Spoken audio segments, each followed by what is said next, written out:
They were known as the Resurrection Men, and they came to this very place in the middle of the night to snatch bodies.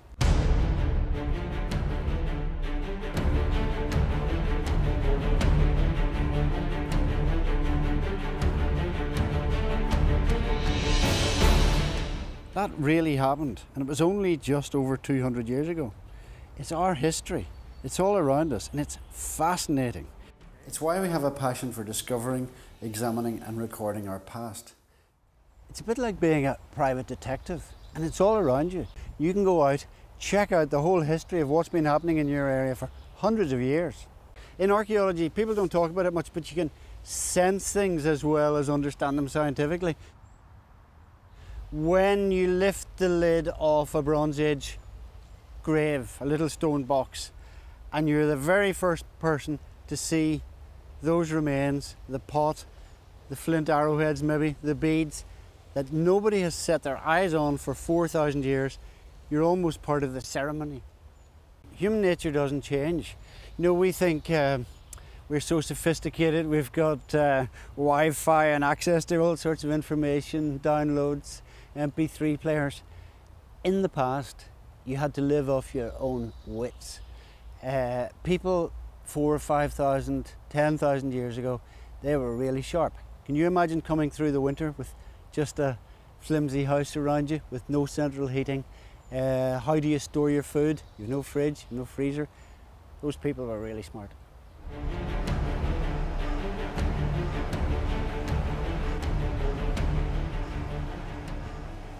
This is where we come to examine things. With all this machinery, we can work out the absolute date of things. But we don't have to use all that amazing machinery, clever and all as it is. If we have the wood samples, it's possible to date things by tree rings. Every ring width is different.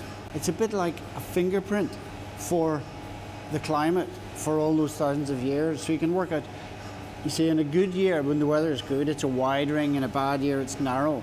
And you can count, not just count back in time, but you can nearly see a history of what the weather's been like over all those years. We come back here with the products of the dig. That sort of forensic evidence, that all comes in here and it's stored all around us. Ironically, this was found about 50 yards from where we're sitting now. In our street, where our office is, there was a planning condition on a new development for a restaurant. And so the dig was done.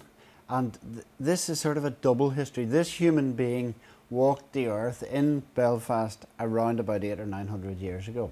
And you can see that it has holes drilled all through it. And what we worked out was the house in Waring Street was the home of a surgeon sometime in the mid-17th century. What he had been doing was he got this old skull, probably from St. George's Cemetery, and tried all his trepanning techniques on it. Probably he had got a new piece of equipment, and here you can see he was drilling. And that's just quite a little story on its own right of somebody practicing their professional skills about 400 years ago. It's why I have a passion for archaeology.